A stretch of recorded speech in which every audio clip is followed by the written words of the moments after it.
We are just back under green. They take green in that long back straightaway. Rusty Wallace running in 8th. And there's Benny Parsons, who's come from way back in the field. Look at Ricky Rudd at number 15, working on the lap cars. He goes after Darrell Waltrip around turn number 9 of this 2.6-mile Riverside International Raceway. Riverside, California. It's where the action is. Bill Elliott is now in 3rd. Neil Bonnet is in 4th. 30 laps complete as we're back with you live this afternoon on the Superstation. Elliott getting just a little running room and gets on the bottom of the track underneath Glenn Struer from Simi Valley, California, and his Chevrolet. Back they go through the S's, and one car off, just sliding off into the dirt and back on again. Looked like Jeff O'Dine took a little shortcut there again, went right through the dirt. Give us your perception of this race course with all these cars off and all this dancing around. Seems like we have we've got a lot of problems here. It's Harry Gant, Morgan Shepherd off the racetrack.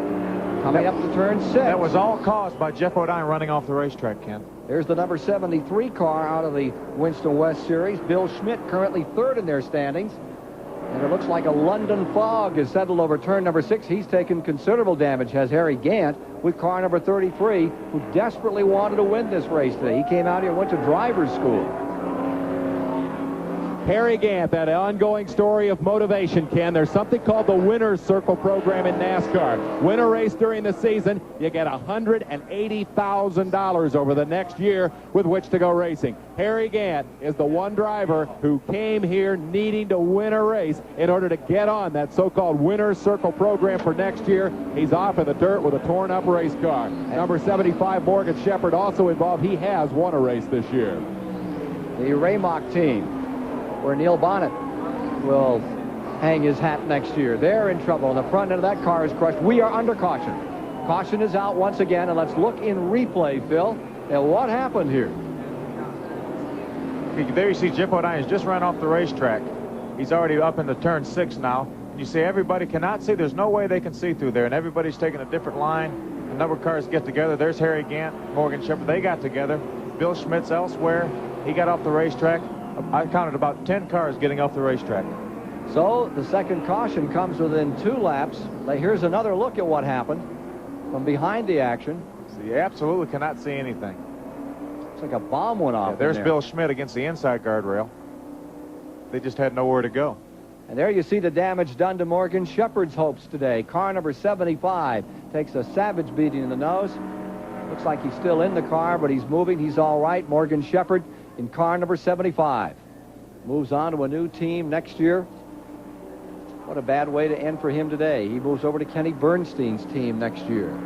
Now here is Harry Gantz, number 33, coming down to turn number 9. And they took some back end damage. They can fix that, but that doesn't help much. Beat up the suspension some. Right now, Ken, Harry Gant is still in the lead lap. If he can get in the pits, get back out, he still will be in the lead lap. Well, the field is right behind him. They're only about a quarter of a lap. In fact, Gant is going to stay out. He has been told to stay on the track, take one more lap before he pits so that he doesn't go down a lap. There you see the crew right there on pit road. Here's Dave Despain. Harry Gant's crew is making a smart move here. They're keeping him up there in contention. This guy was on the charge, Ken. He had moved from 27th starting spot up to 11th in the field. If they could patch that thing up, sure, he's got body damage, but everybody's going to go out of here with body damage. If the suspension's okay, if that car's not torn up underneath, if he can stay on the lead lap, as it looks like he may be able to do, Harry could still be around for the finish of this thing. Don't count him out yet. So here this afternoon at Riverside International Raceway, it is not a good day for Harry Gant. Riverside cars are not the same as oval trackers.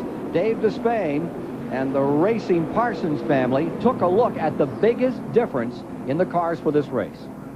Benny Parsons' Copenhagen Oldsmobile weighs in at 3,700 pounds. That's required by the NASCAR rules. The car itself is a trim 3,300 pounds. Here's the difference. 400 pounds of lead ballast. And the experts, like Phil Parsons, our TBS commentator, and Benny's little brother, know that where you put that weight is really the key to a successful Riverside racer. Now, you've got a little bit of work to do. All of this weight is bolted into the frame rails. I'd help you, but I've got a bad back. On a left-hand turn car, an oval track car with left-hand corners, all the weight is on the left-hand side. You need to hurry because this is kind of a short piece. Here at Riverside, the turns, I'm busy. The turns all go to the right, and so all of that weight has to be moved over to the right. Now, there's more to the question, though, of where you put the pounds at Riverside. Let's go up and look at the front of the car. Up here in the engine compartment, you have the oil cooler, a couple of oil filters, and a big, heavy oil tank that have all been moved from the left side to the right side. Meanwhile, the work continues. Phil, you really do need to get the lead out here, buddy. Let me show you a couple of things inside the car. That fire extinguisher bottle and a couple of drivetrain filters and coolers weigh 60, maybe 70 pounds. Again, they've been moved from left to right. And here is the final element in this weighty equation. Driver Benny Parsons.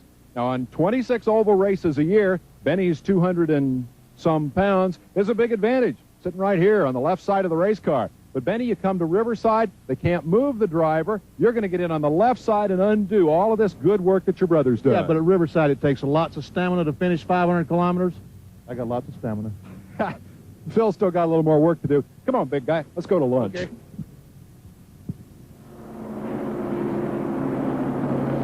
We're back with you again at Riverside, and there's an ambulance out now for one of the drivers. It may be for Morgan Shepherd.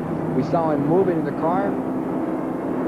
He walked over to the ambulance. He walked over and is being set down. He may have injured an arm or something. We'll check and give you a report just as soon as we can on Morgan Shepherd. He gave somebody a good shot, Ken. It may have been Harry Gant, because the front end of his car had considerable damage, so he probably got a little whiplash or something. Now, this is not the way you want to end the season. Morgan Shepherd, who is as tough and as determined a driver as there is in this series, having trouble here, getting collected in the dust, also apparently running into Harry Gant's car. We'll update that story as soon as we can. The laps now complete here in the Winston Western 500 stand at 34. 34 are down. We have a replay of what happened here from the in-car camera. Phil, let's take a gander at this. Jeff O'Donnell has already ran off the racetrack, so that it absolutely, you can see there that you absolutely cannot see. There's nowhere to, Rusty Wallace has no idea where to go. Now he's getting through most of the smoke, and now he can see the racetrack again, but the cars behind him, they couldn't see a thing. And, of course, if someone just even starts to get on the binders, the guy behind, he is in terrible shape. Oh, that's probably what happened with Morgan Shepherd. Harry Gant probably hit the brakes, realizing he couldn't see, and Morgan Shepherd couldn't stop in time. We'll get a report for you just as soon as we can on Morgan Shepherd. The standings in the race, with 34 complete. Waltrip is in front. Ricky Rudd is in second. Neil Bonnet is in third. Bill Elliott fourth. Jeff Bodine is fifth. Joe Ruttman is sixth. And Benny Parsons from 26 up to seventh. Tim Richmond, led earlier, is back in eighth. Rusty Wallace is ninth.